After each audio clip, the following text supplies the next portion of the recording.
दोस्तों, जिस तरीके से आज के समय में लोग पृथ्वी के संसाधनों का धड़ल्ले से इस्तेमाल कर रहे हैं बिना किसी रोक टोक के, और हर वो चीज करी जा रही है, और वो दिन भी करीब है जब हमें उन चीजों का सामना करना पड़ सकता है जो कि कभी कहानियों में हमने सुनी थी।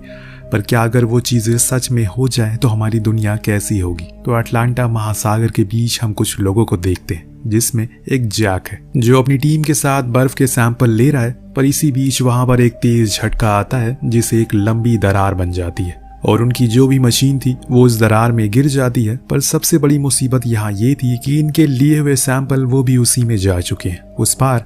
तो जैक छलांग मारता है और अपनी जान की बाजी लगाकर उन्हें ले आता है, क्योंकि वो बहुत ही ज्यादा कीमती है। सीन शिफ्ट होता और हम न्यू दिल्ली में हो रही वर्ल्ड लीडर की मीटिंग को देखते हैं, जिसमें जैक सभी को बताता है कि वो अंटार्कटिक गया था, जहाँ के सैंपल से उसे पता चला है कि वो सबसे बड़ा ग्लेशियर है, वो इतनी तेजी से पिघल रहा है कि उसका 70% पानी बन गया है। हमें जल्दी ही कुछ करना होगा, वरना ये पूरी दुनिया के लिए बहुत बड़ा खतरा बन सकता है।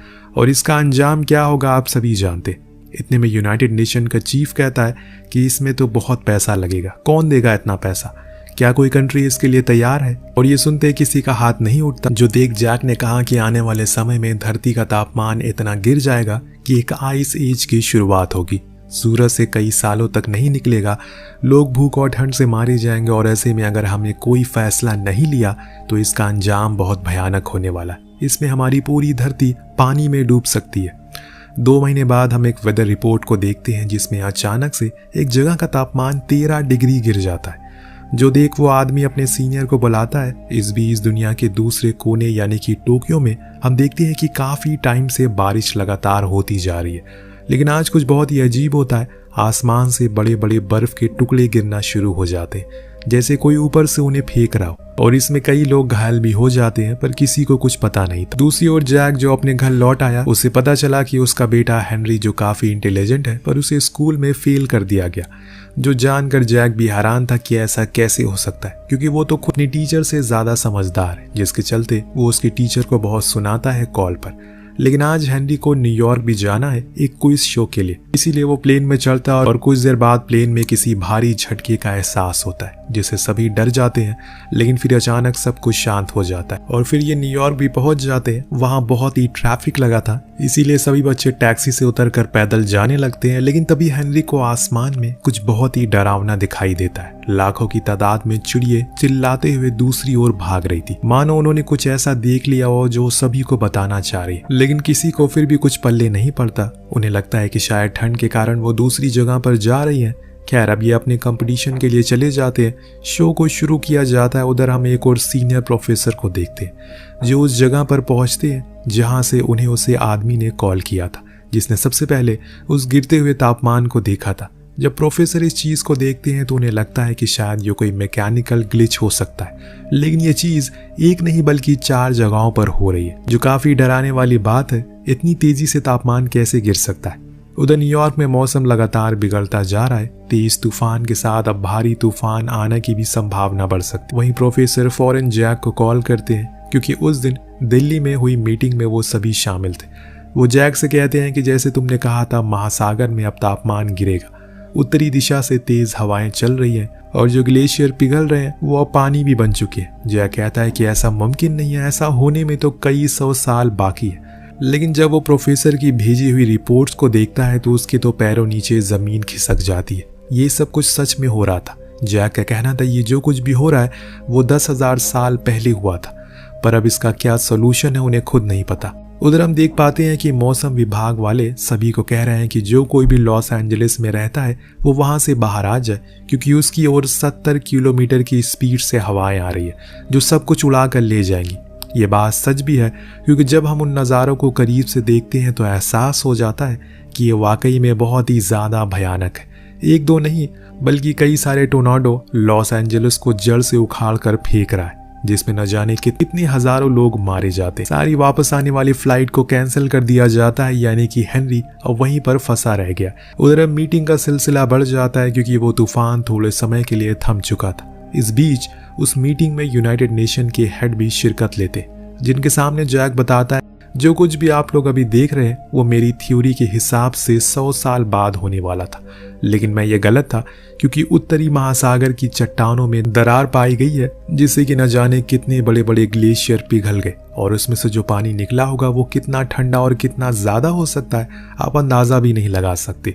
पर उसकी बात पर कोई भी ध्यान नहीं देता, पर जाते जाते वो सभी से कहता है कि हम अभी एक भयानक क्लाइमेट चेंज के एकदम किनारे पर बैठे हुए, तो सभी तैयार हो जाओ, बहुत कुछ बदलने वाला है। कुछ ऐसे लोग थे जो उसकी बात से सहमत थे, इसीलिए वो उन्हें अपने साथ चलने को कहता है, जो जाकर वहां पर कई घंटे रिसर्च करके जो खुद बनाए हुए मॉडल की मदद से जानकारी इकट्ठा करता है। दिन अगले दिन वो वाइस प्रेसिडेंट के पास जाकर उन्हें समझाने की कोशिश करता है कि उन्हें जल्द से जल्द शहरों को खाली करवाना होगा क्योंकि अगले 20 से 25 दिन में कुछ ऐसा होने वाला है जिसकी उम्मीद किसी को नहीं होगी। लेकिन प्रेसिडेंट उसे ये कहकर ठुकरा देते हैं, तुमने यही चीज दिल्ली में भी कही थी, जो कुछ भी 100 साल बाद होने वाला है, पर तुम्हारी थ्योरी गलत निकली, इसीलिए मैं कोई बात पर भरोसा क्यों करूं। उनकी बातों से बेचारा जैक मायूस हो जाता है, उसे पूरा अंदाजा है कि दुनिया पलटने वाली है। एक और हम लंदन की रॉयल फैमिली को देखते हैं जो 3 हेलीकॉप्टर से रशिया की ओर जा रहे हैं, लेकिन अचानक से वहां का तापमान गिरने लगा जिसके कारण ये हुआ कि जिस हेलीकॉप्टर में वो सभी थे वो ठंड के मारे जम गया और काम करना बंद करने लगा। उसे कुछ ही देर बाद किसी का कोई अता पता नहीं चला, न जाने वो कहां बर्फ के नीचे दफन हो गए, पूरा रॉयल परिवार। वहां जैक अभी भी अपनी रिसर्च में लगा हुआ था, किसी भी हाल में उसे इसकी जड़ तक जाना है और पता लगाना है कि ये कब तक खत्म हो जाएगा सब कुछ। लेकिन वहां न्यूयॉर्क में तो चीजें बदलना शुरू हो गई है, बारिश बहुत ही तेज हो गई है, सीवर भी ओवरफ्लो होने लगे हैं, महासागर से एक लहरों का बवंडर इनकी ओर आ रहा है। हेनरी फौरन भागकर एक बिल्डिंग में जाता है, लेकिन बीच रास्ते में वो फंसे हुए लोगों की जान भी बचाता है। उधर हम उस नज़ारे को देख पाते हैं जो शायद आने वाले कल में सच भी हो जाएगा। समुंदर अपनी सतह छोड़कर अपने पुराने रास्ते की ओर आना शुरू कर दिया। स्टैच्यू ऑफ लिबर्टी पानी में समा गई है। पूरा न्यूयॉर्क देखते ही देखते पानी में डूब जाता है। दूसरे सीन में जैक को पता लगता है कि अगले 24 घंटे में 3 और बवंडर हैं जो किसी बुर्ज खलीफा जितने बड़े हो सकते हैं, वो इसी ओर आ रहे हैं। वो प्रोफेसर को रिपोर्ट सेंड करता है और इन्हें इस बारे में आगाह करता है ये टोर्नाडो 48 घंटे में पूरी दुनिया में फैल जाएंगे और जब ये ठंडे हो जाएंगे और अगर हमारी किस्मत में जिंदा रहा तो एक नई पृथ्वी को हम देख पाएंगे जो कि बर्फ की चादर से ढकी होगी और तापमान होगा -70 डिग्री के पार। आप जितनी जल्दी हो सके वहां से निकल जाएं क्योंकि वो आपकी ही ओर आ रहा है। लेकिन प्रोफेसर ये कहकर मना कर देते हैं कि अब बहुत देर हो गई। वहीं दूसरी ओर हेनरी अभी खुद की जान बचाने में लगा हुआ है। इधर से जॉन उसे बार बार संपर्क करने की कोशिश कर रहा है जो कि हो भी जाता है। इसीलिए वो अपने डैड से पूछता है क्या ये सब जो कुछ भी हो रहा है वहां भी वही हाल है। तो वो कहते हैं कि हाँ, ये सब अभी चलता रहेगा, थोड़े टाइम तक तुम्हें खुद को संभालना होगा, जितना हो सके घर के अंदर रहो और कोशिश करना कि बाहर ना निकलो क्योंकि तापमान बहुत ही तेजी से गिर रहा है। हेनरी के साथ उसकी साथी एंजेलिना भी होती है जो उसे फौरन इस ओर आने को कहती है क्योंकि पानी बढ़ रहा है। इसीलिए वो उन्हें अलविदा कहकर इस ओर आ जाता है। पर उसके माता पिता को खुशी मिलती है कि कम से कम उनका बेटा तो जिंदा है क्योंकि न्यूयॉर्क की आधी से ज्यादा आबादी मारी जा चुकी है। तभी वहां पर मौजूद लोगों को किसी बड़ी सी चीज की टकराने की आवाज आती है। वो लोग फौरन बाहर देखते हैं खिड़की से तो हैरानी से उनकी आंखें फट जाती है। दरअसल एक विशाल कार्गो शिप अब न्यूयॉर्क की सड़कों पर चल रहा था। उधर अब जैक डिसाइड करता है कि वो अपने बेटी को बचाने के लिए न्यूयॉर्क जाएगा वरना वो मारा जाएगा। हालांकि ऐसा करने के लिए उसके साथ ही उसे रोकते हैं पर वो नहीं रुकता। लेकिन इतने में वहां पर उसका एक सीनियर आता है जो उसके साथ नासा में काम करता है। वो जैक को बताता है कि प्रेसिडेंट उससे बात करना चाहते हैं, वो चाहते हैं कि तुम उन्हें समझाओ कि क्या करना है। हालांकि पहले तो जैक नहीं मानता लेकिन बाद में उसे जाना पड़ता है। वहां वो सभी से कहता है कि ये तूफान अब अगले 10 दिन तक ऐसे ही चलता रहेगा। जब ये खत्म होगा तो हम उस दौर में चले जाएंगे जब अमेरिका जैसी कोई चीज हमारी पृथ्वी पर थी ही नहीं, यानी कि आइस एज में। प्रेसिडेंट पूछते हैं कि अब हमें क्या करना चाहिए तो वो कहता है कि हमें अब दक्षिण की ओर जाना चाहिए जितना हो सके, पर अभी भी कुछ लोग हैं जो उत्तर की ओर फंसे हुए। लेकिन उसका कहना था कि वो जगह किसी कब्रिस्तान जैसी बन गई है, अगर आपने किसी को वहां भेजा तो कभी वो वापस नहीं आएगा। हम दुआ कर सकते हैं कि वो बस घरों में रहें। वहां से हेनरी के पास जाने के लिए वो निकलता है और यहाँ प्रेसिडेंट ऑर्डर देते हैं कि आर्मी को कहो कि जितना हो सके उत्तर की ओर लोगों को लेकर जाए। लेकिन अब इन्होंने पूरे अमेरिका को एक दूसरी जगह लेकर जाना है, वो भी कुछ ही दिनों में, और ये बहुत बड़ी बात है, एक असंभव जैसा टास्क है। वह हेनरी जिस बिल्डिंग में ठहरा हुआ था वहां कई और भी वहाँ कई और लोग भी रुके हुए थे जो कि भूख और ठंड से परेशान थे। पर एक दिन वो बाहर देखते हैं जो पानी बहकर आया था वो पूरी तरह से जम चुका है। इसीलिए सभी लोग अब सरकार के आदेश पर दक्षिण की ओर बढ़ रहे थे, क्योंकि वो वहाँ सेफ है। पर उनके जाने का तरीका गलत है, वो इतनी ठंड में पैदल नहीं जा सकते। ये बात हेनरी वहाँ मौजूद सभी लोगों से भी कहता है। सभी उनके साथ जाने लगते हैं, लेकिन हेनरी अपने दोस्तों के साथ वहीं रुकता है, क्योंकि उसके पिता ने कहा था कि वो भी आएंगे। वो जितनी देर घर में रहेंगे उसके लिए उतना ही बेहतर। इसीलिए वो लोग किताबों को जलाकर थोड़ा शांति लेते हैं और इंतजार करते हैं। मगर उसका दोस्त सैम उससे कहता है कि तुम्हारे डैड नहीं आने वाले, क्योंकि उत्तरी एरिया पूरी तरीके से बर्बाद हो चुका है। पूरा लॉस वेगस 15 फीट बर्फ के नीचे है, कैसे आएंगे? लेकिन हेनरी को यकीन था कि वो जरूर आएंगे, इसीलिए वो उसी उम्मीद में रहता है। इधर हेनरी अपनी पुरानी टीम को लेकर निकल जाता है, क्योंकि उन सभी को पता है कि ऐसी बर्फीली जगहों पर कैसे जिंदा रह सकते हैं। लेकिन रोड्स पर कई फीट मोटी बर्फ जमी है, जिसके कारण इनकी कार वहां फंस जाती है और निकलने का नाम ही नहीं लेती। और इसी वजह से वो लोग उसे छोड़कर आगे पैदल ही बढ़ते। इन्होंने अपने शरीर को पूरी तरह से ढक रखा है, इसीलिए इन्हें कुछ भी दिखाई नहीं देता आगे क्या है। और इसके चलते जो सबसे पीछे बंदा चल रहा था वो एक शीशे पर पैर रख देता है, जो कि टूट जाता है और वो सभी उसके अंदर जाने लगते हैं, क्योंकि वो एक दूसरे से बंधे हुए थे। लेकिन जैक आखिरी समय पर हुक लगा देता है, जिसके कारण वो रुक जाते। लेकिन उन्हें अब अपना सारा सामान नीचे छोड़ना पड़ेगा,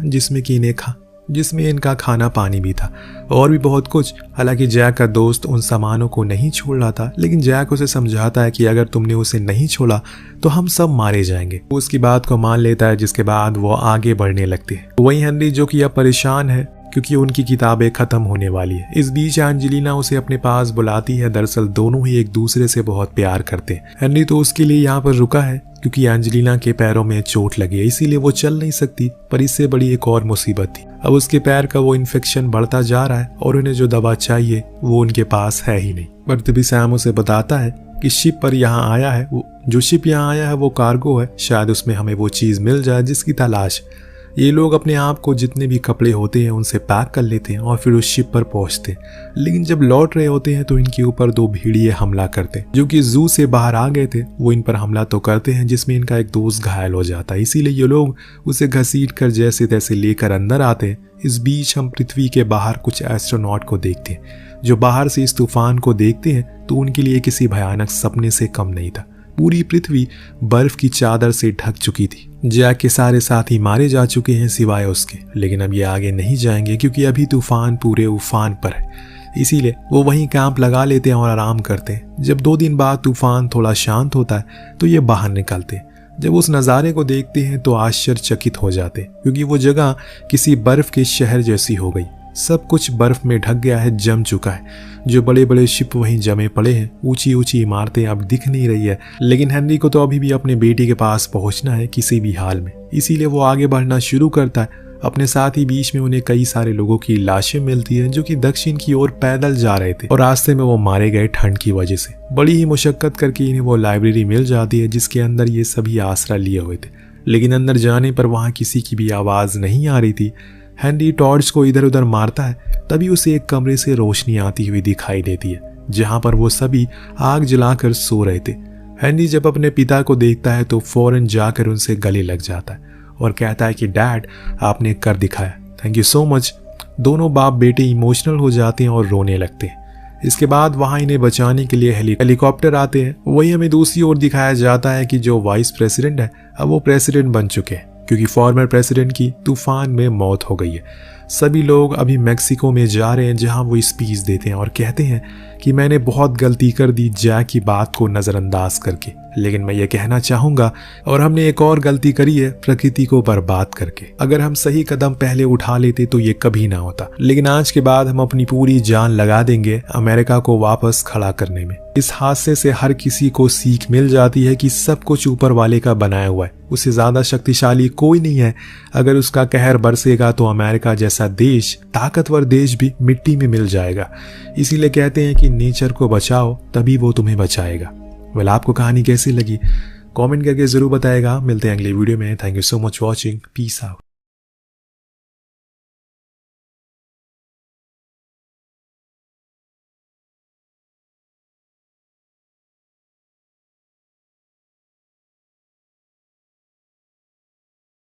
वेलकम डियर रॉकर्स, कैसे हैं आप सभी। तो आज हम फिर से देखने वाले हैं एक ज़ॉम्बी मूवी जिसका नाम है आउटब्रेक, जो अभी 2024 में रिलीज हुई है। तो दोस्तों, जैसा कि ज़ॉम्बी मूवी है तो इंट्रो नहीं है इसका। तो मूवी की शुरुआत अमेरिका के एक इलाके से होती है जहां आजकल अचानक से कुत्तों के काटने का मामला बहुत ज्यादा बढ़ गया है। इलाके के सारे कुत्ते बड़ी अजीब तरह से बर्ताव करने लगे हैं। यहाँ तक कि पालतू कुत्ते भी अपने मालिकों को पूरी तरह से काटने की कोशिश करते हैं, जिससे रेबीज बहुत तेजी से लोगों में फैलने लग गया है। इसके बाद हम कुछ रेंजर्स को देखते हैं जिन्हें खबर मिली है कि किसी के घर का पालतू कुत्ता बिल्कुल पागल हो गया है। उसे पकड़ने के लिए रेंजर्स की एक टीम को भेजा गया है। तो उन रेंजर्स का सीनियर, जिसका नाम माइक है, जैसे ही वो डब्बा खोलता है, मतलब जिसमें कुत्ते को रखा गया है उसे, तो वो कुत्ता उस पर ही झपट कर मारने की कोशिश करता है। लेकिन रस्सी के बंधे होने की वजह से वो माइक तक पहुंच नहीं पाता। माइक अपने साथी रेंजर नेल से कहता है कि तुरंत तुरंत इसे शूट करके मार डालो, वरना ये रस्सी तोड़कर घातक बन जाएगा। नेल भी गन उसकी तरफ तानता है, लेकिन तभी आसमान से एक चील की आवाज आती है, जिसकी वजह से कुछ सेकंड्स के लिए उसका ध्यान भटक जाता है। और इसी चीज का फायदा उठाकर वो कुत्ता रस्सी तोड़ देता है और सीधे झपटता है माइक पर, उसे काटने लगता है। माइक तो नेल से कह रहा होता है कि खड़े खड़े देख क्या रहे हो, मारता क्यों नहीं उसको, अभी शूट कर। लेकिन नेल तो इतना घबरा गया था कि वो शूट ही नहीं कर पाता। तब वहां पर गिब्सन नाम का रेंजर आता है, जो कुत्ते को शूट करके फाइनली मार डालता है। लेकिन दोस्तों, प्रॉब्लम ये हो गई है कि तब तक कुत्ते ने माइक को जगह जगह काट लिया था। नेल उससे माफी मांगते हुए कहता है कि देखो माइक, रेबीज हो सकता है तुम्हें, तो तुरंत हॉस्पिटल से इंजेक्शन लगवाना होगा। पर माइक इसके लिए मना कर देता है कि पिछले साल भी कुत्ते ने काटा था, उसका इंजेक्शन लिया था मैंने, इसीलिए अब इंजेक्शन लेने की जरूरत नहीं है, टेंशन मत लो, कुछ नहीं होगा मुझे। नेल और गिब्सन उसको काफी समझाते भी है, पर तब भी माइक इंजेक्शन के लिए तैयार नहीं होता। कुछ देर के बाद जब माइक और नेल स्टेशन की तरफ जा रहे होते हैं, तभी रास्ते में माइक नेल को समझाता है, देखो मुझे पता है जिस चीज से अभी तुम गुजर रहे हो वो आसान नहीं है, इसलिए तुम्हारा ध्यान किसी चीज में लग नहीं रहा है। मेरी मानो तो 10 से 15 दिन की छुट्टी लेकर अपनी पत्नी एबी के साथ घूम कर आ जाओ कहीं, इससे तुम्हारे दिमाग से पूरी टेंशन निकल जाएगी। और मैं पेड हॉलिडे दे रहा हूँ क्योंकि तुम मेरे बहुत ही अच्छे दोस्त हो, तुम्हारी ऐसी हालत मुझसे देखी नहीं जाती। तो दोस्तों, असल में आपको बता दूं, खेल ये है कि नेल का एक बेटा था जिसका नाम था बैन, जो कि सिर्फ 17 साल का था, लेकिन गुस्से में वो घर छोड़कर चला गया।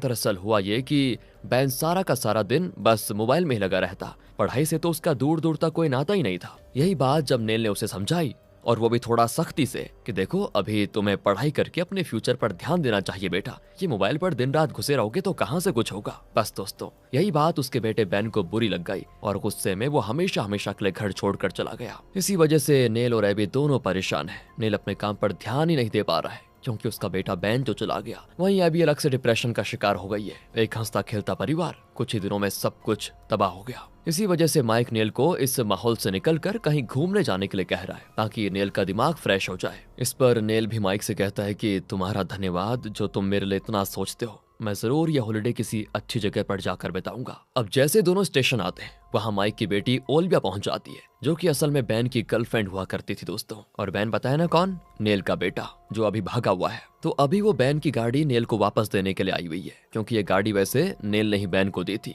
जिसको बैन ने बाद में ओल्विया को दे दिया। इसीलिए ओल्विया नेल को वो गाड़ी वापस देने के लिए आई हुई है, क्योंकि इस गाड़ी पर ज्यादा हक तो नेल का ही है ना। वो नेल से कहती है कि मैंने अपनी तरफ से पूरी कोशिश की और आगे भी कोशिश करती रहूंगी, देखो हम कैसे भी करके बैन को ढूंढ लेंगे, आप टेंशन मत लीजिए। ये सुनकर नेल उसको गले लगाते हुए कहता है कि आखिर क्या कमी रह गई थी बैन के पास जो उसने ऐसा फैसला लिया। प्यार करने वाले माता पिता, उसकी गर्लफ्रेंड, सब कुछ तो था उसके पास। इतना कहने के बाद नेल उदास होकर घर के लिए निकल जाता है, जहाँ गिब्सन उसको घर छोड़ने के लिए आया होता है। गिब्सन नेल से कहता है कि मैं भी अपनी तरफ से जो हो सकता है कोशिश कर रहा हूँ बैन को ढूंढने में, तुम चिंता मत करो, हम सब मिलकर बैन को जरूर ढूंढ निकालेंगे। देखो आगे कभी भी तुम्हें मेरी जरूरत पड़े तो बेझिझक मुझे बुला लेना, मैं तुरंत आ जाऊंगा। जिस पर नेल भी उसका धन्यवाद करता है। अब नेल जैसे ही घर पर आता है, उसे एबी बिल्कुल बीमार दिखाई देती है, क्योंकि उसने नींद की सारी गोलियां खा ली थी। इतनी गोलियां खाने के बावजूद भी उसे नींद नहीं आ रही है। नेल उससे कहता है कि मैंने कहा था ना कि पैकिंग करके रहना, हम हॉलिडे पर जाएंगे, तो अभी तक तुम तैयार क्यों नहीं हुई। एबी तो बेचारे नेल को ही चिल्लाते हुए कहती है, कैसे पिता हो तुम, बेटा गुम हो गया है और हॉलिडे पे जाने की बात कर रहे हो। आखिरी बार तुम ही उसके साथ गए थे ना, तो तुमने उसे रोका क्यों नहीं, सब तुम्हारी गलती है। अगर तुमने उसे रोका होता तो आज वो हमारे साथ होता घर पर, ये घर छोड़कर ना चला गया होता, वरना हो। बेचारा नेल अपने दोस्तों से मिले दिलासे से थोड़ा टेंशन फ्री होकर घर आया था, लेकिन यहाँ एबी ने उसे फिर से सारी टेंशन दिला दी है। इसीलिए नेल अपनी गन लेकर घर से निकल जाता है और एक तालाब के पास आकर बैन के साथ बिताए हुए पलों को याद करने में लगा होता है। उसको इतनी टेंशन हो चुकी थी कि उसका खुद पर से कंट्रोल ही हट जाता है और वो सीधे गन निकाल कर खुद को शूट कर लेता है। लेकिन दोस्तों किस्मत का खेल देखो, किस्मत से गन में गोली ही नहीं होती। तभी नेल को तालाब में एक लड़की डूबते हुए दिखाई देती है, इसीलिए वो तुरंत तालाब में कूदकर उस लड़की को बाहर निकालता है, जो कि एक मामूली लड़की नहीं बल्कि एक ज़ॉम्बी होती है। नेल तो पूरी तरह डर जाता है कि ये क्या चीज है, और वो ज़ॉम्बी लड़की उस पर हमला करने की कोशिश करती है। नेल की गन में गोली भी नहीं थी, जिससे वो ज़ॉम्बी को शूट नहीं कर पाता,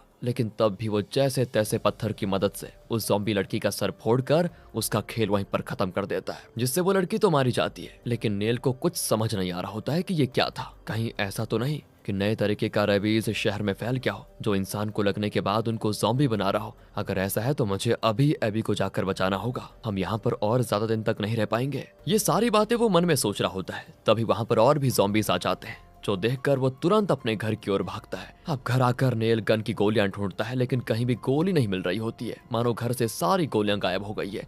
वो वॉकी टॉकी से भी अपने स्टेशन को संपर्क करके मदद बुलाने की कोशिश करता है, लेकिन दुर्भाग्य से वॉकी टॉकी में सिग्नल नहीं होता, जिससे बात तो हो नहीं पाती। और तभी घर में 2 ज़ॉम्बीज घुस आते हैं। नेल बेचारे के पास कोई हथियार नहीं होता, इसलिए उसे वहां पर जो भी मिलता उसे उठा के ज़ॉम्बी का गला काट देता, और दूसरे के लिए वो एक रस्सी उसके गले में फंसाकर पूरी ताकत से रस्सी को घसीट देता है, जिससे दूसरा वाला ज़ॉम्बी भी मारा जाता है। इसके बाद तो जल्दी जल्दी नेल तुरंत एबी को गाड़ी में डालकर यहाँ से भागने की कोशिश करता है, ताकि और ज़ॉम्बीज वहां पर आकर इनकी जान न ले ले। वो एबी से पूछता भी है कि उस गन की गोलियां कहाँ पर है। एबी बताती है, मैंने सारी गोलियां फेंक दी, क्योंकि मुझे पता था तुम्हारा गुस्सा आउट ऑफ कंट्रोल है और गुस्से में तुम खुद की जान लेने की भी कोशिश कर सकते हो, इसीलिए मैंने सारी गोलियां फेंक दी। नेल उससे कहता है कि देखो, पहले होश में आ जाओ, हमें खुद को बचाना है, न जाने अचानक से लोगों को क्या हो गया है, वो बिल्कुल मॉन्स्टर जैसे ज़ॉम्बी बनते जा रहे हैं। तो अब डिप्रेशन से बाहर निकलो, अगर हमारी जान बची रहेगी तभी तो हम बैन को ढूंढ पाएंगे, वरना यही हाल रहा तो ज़ॉम्बीज हमें भी अपना शिकार बना लेंगे। अब नेल जैसे जैसे आगे बढ़ रहा होता है, रास्ते में उसे सारे लोग ज़ॉम्बी बनते हुए दिखाई देते हैं, जो एक दूसरे को काट कर उनको भी अपना जैसा बना रहे होते हैं। एबी नेल से कहती है,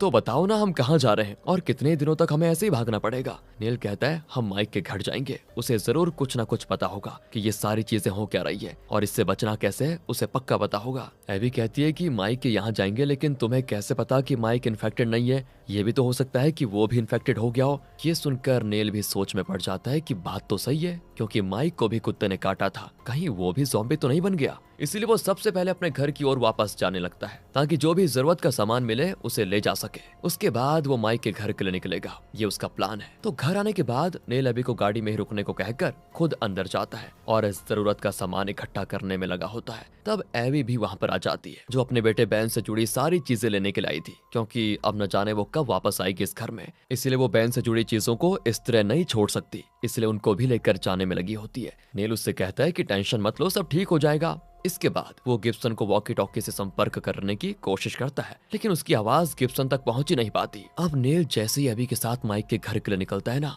रास्ते में गाड़ी का पेट्रोल खत्म हो जाता है और शाम भी हो चुकी थी, तो वो ज्यादा देर यहाँ पर रुकना भी नहीं चाहते थे, इसीलिए वो एबी को गाड़ी में ही रुकने को कहकर खुद पेट्रोल लाने के लिए चला जाता है, क्योंकि पास ही में पेट्रोल पंप है। तो नेल पेट्रोल पंप पर तो पहुंच गया होता है, लेकिन वहाँ कोई मौजूद नहीं होता, इसलिए वो कुछ डब्बों में पेट्रोल भरने लग जाता है। अब वो ये काम तो कर रहा था, लेकिन तभी वहाँ पर एक ज़ॉम्बी आ जाता है, जो कि पेट्रोल पंप में काम करने वाले वर्कर का ही कोई ज़ॉम्बी है, जो बेचारा खुद भी इन्फेक्टेड हो गया था। इसलिए नेल भी थोड़ा सोच समझ के पेट्रोल उस ज़ॉम्बी पे डालकर लाइटर से उसमें आग लगा देता है, जिससे वो ज़ॉम्बी बुरी तरह से जलकर मर जाता है। इसके बाद नेल तुरंत एबी के पास आता है और गाड़ी में पेट्रोल डालकर गाड़ी के साथ दोबारा पेट्रोल पंप के पास आता है, क्योंकि यहाँ पर बहुत सारे खाने पीने की चीजें भी मौजूद हैं। तो नेल और एबी सारे खाने पीने की चीजें गाड़ी में भरना शुरू कर देते हैं, वरना आगे पता नहीं कहीं खाने पीने की चीजें मिले भी या नहीं। इसके बाद नेल फिर से गिब्सन को वॉकी टॉकी से संपर्क करने की कोशिश करता है, लेकिन इस बार भी उसका संपर्क नहीं हो पाता। अब नेल और एबी वहां से माइक के घर के लिए निकल जाते हैं। तो थोड़ी दूर पर आने के बाद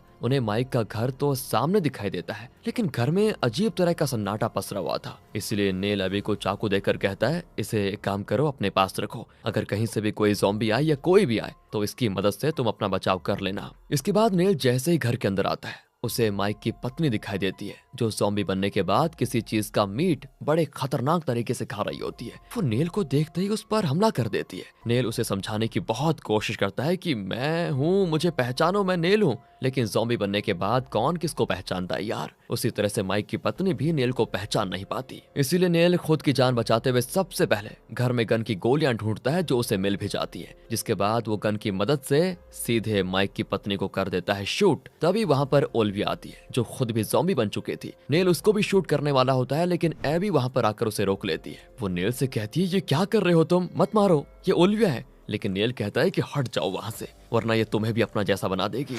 तब वहां पर माइक आ जाता है जो बेचारा भी ज़ॉम्बी का शिकार बन चुका था। वो तो नेल का गला दबाते हुए उसे मारने की कोशिश करता है। तब तक ओलिविया भी एबी को घसीटकर अपने साथ लेकर जाती है। नेल जैसे तैसे गन उठाता है और माइक के भी सर में शूट कर देता है। इसके बाद वो एबी को ढूंढने जाता है जो उसे भागते हुए दिखाई देती है, लेकिन जैसे ही वो उस ओर भागता है पैर फिसलने से वो सीधे खाई में जाकर गिर जाता है। लेकिन यहाँ किस्मत उसकी बढ़िया थी कि जान बच जाती है उसकी, और गिरने के बाद उसको फिर से बैन के साथ बिताए हुए वो अच्छे पल याद आ जाते हैं जब बैन गुस्सा करते हुए घर से भाग रहा था। नेल ने उसको रोकने की कोशिश भी की थी, लेकिन भागते हुए बैन एक ऊंची खाई के पास आ चुका था। वो नेल से कहता है कि पापा मुझे जाने दो, मैं अब और यहाँ नहीं रहना चाहता, ये घर नहीं जेल है मेरे लिए। लेकिन तब भी जब नेल नहीं मानता ना, तो बैन उसका ध्यान भटकाते हुए कहता है देखो देखो देखो सामने से मम्मी आ रही है। और नेल जैसे पीछे देखता है वहाँ कोई नहीं होता, लेकिन तब तक बैन वहाँ से गायब हो चुका था। यही आखिरी बार था जब नेल ने बैन को देखा। इसी वजह से नेल डिप्रेशन का शिकार हो गया था। वो सोचता है कि मैं रोक सकता था अपने बेटे बैन को, लेकिन रोक नहीं पाया। अब नेल को जब होश आता है तो उसे आसपास कई सारे ज़ॉम्बीज़ दिखाई देते हैं जो उसी की ओर बढ़ रहे होते हैं, इसलिए वो तुरंत अपनी जान बचाकर वहां से भाग जाता है। तब उसकी नजर गाड़ी के पास खड़ी एबी पर पड़ती है। उसे देखकर नेल खुश हो जाता है, लेकिन ये खुशी ज्यादा देर नहीं टिकती, क्योंकि दोस्तों एबी भी ज़ॉम्बी बन चुकी है। उसे देखकर नेल को बहुत दुख होता है। वो उसे मारता नहीं बल्कि बंदी बनाकर गाड़ी में डाल देता है ताकि कैसे भी करके इस शहर से बाहर निकल पाए, और सोचता है कि उसके बाद मैं एबी का इलाज करा लूंगा, उसे पहला जैसा बना दूंगा। आगे बढ़ते हुए नेल एक कंस्ट्रक्शन साइट पर पहुंच जाता है इस उम्मीद में कि यहाँ से कोई फोन वगैरह मिल जाएगा तो वो गिब्सन से संपर्क कर सकता है, ऐसा उसका सोचना होता है। तभी वहां भी ज़ॉम्बीज आ जाते हैं तो वो एक रेंजर के ज़ॉम्बी को शूट करके मार देता है जिसके पास होती है एक शॉटगन, और उसको मारने के बाद अब नेल के पास भी शॉटगन आ जाती है। इसकी वजह से वो और भी ज्यादा ज़ॉम्बीज को मार सकता है जिनको वो पिस्टल होने की वजह से नहीं मार पा रहा था। तब उसे वहां पर एक वॉकी टॉकी दिखाई देता है। उसकी मदद से नेल गिब्सन से जब संपर्क करने की कोशिश करता है तो किस्मत से इस बार दोनों की आपस में बात हो जाती है। गिब्सन उसे तुरंत उसके घर पर आने को कहता है। वो ये भी बताता है कि हमें बीमारी का इलाज मिल गया है, हम एबी को ठीक कर सकते हैं, तो जल्दी यहाँ पर आ जाओ। ये सुनकर नेल एकदम से खुश होकर पूरी स्पीड के साथ गिब्सन के घर जाता है। लेकिन ये क्या दोस्तों, यहाँ तो कोई इंसान है नहीं बल्कि सिर्फ रेंजर्स के ज़ॉम्बीज होते हैं। वो सभी नेल को गन नीचे फेंकने को कहते हैं, और अब यहाँ पर रिवील होता है मूवी का मेन सीक्रेट। चलिए सुनिए जरा ध्यान से। तो असल में दोस्तों यहाँ पर कोई ज़ॉम्बी वायरस नहीं फैला, बल्कि ये सब कुछ सिर्फ नेल की इमेजिनेशन थी। क्या बात है भाई, इमेजिनेशन, जो कि दोस्तों उसको डिप्रेशन की वजह से दिखाई दे रही थी। जब पहली बार उसे एक ज़ॉम्बी लड़की तालाब में डूबते हुए दिखी थी ना, तब वो बेचारी वहां पर तैरने आई थी, पर डिप्रेशन की वजह से नेल ने उसको समझ लिया ज़ॉम्बी और पत्थर मारकर बेचारी की उसने जान भी ले ली। इसके बाद कुछ लोगों ने नेल को ये करते हुए देख भी लिया तो वो उसके पीछे गए उसे पकड़ने के लिए, लेकिन नेल तो उन्हें भी ज़ॉम्बी समझकर उनसे बचते हुए घर आ गया। और जब वो लोग घर के अंदर आए तो आपको पता होगा जो वहां पर पड़ा हुआ था, नेल ने उसे उठाया और उन दोनों की जान ले ली। दूसरे को रस्सी से मारा था, याद होगा। तो अब तक नेल 3 मासूम लोगों को मार चुका था। उसके बाद उसने पेट्रोल पंप वाले को जलाकर मार दिया। फिर माइक की पत्नी बेचारी नेल को घर पर देखकर बड़ी खुश हुई थी, लेकिन नेल ने ज़ॉम्बी समझकर उस बेचारी को भी शूट करके मार दिया। वो जब ओलिविया को मारने वाला था तो उसे मुश्किल से एबी ने बचाया, क्योंकि एबी को तो दिखाई दे रहा था कि ये लोग ज़ॉम्बी नहीं है, लेकिन नेल तो पागल होकर इनको मारे जा रहा था। इसके बाद माइक जब अपने परिवार को बचाने आया तो नेल ने उसको भी शूट कर दिया। इतने लोगों को मारने के बाद पुलिस नेल के पीछे पड़ी हुई थी ताकि उसको पकड़ सके। नेल खराब वॉकी टॉकी से गिब्सन से संपर्क करता था, जिससे पुलिस को पता ही नहीं चल पाया कि अभी नेल कहां पर है। लेकिन जब आखिरी बार अच्छे वॉकी टॉकी से उसने गिब्सन से संपर्क किया तो गिब्सन ने उसको अपने घर बुलाया ताकि सभी मिलकर उसे पकड़ पाए। ये सारी चीजें जानने के बाद नेल को सदमा लग जाता है। वो कहता है मैंने किसी को नहीं मारा, मेरी कोई गलती नहीं है। एंड इसके बाद हमें बैन का सीन दिखाया जाता है जब वो खाई के पास आया था।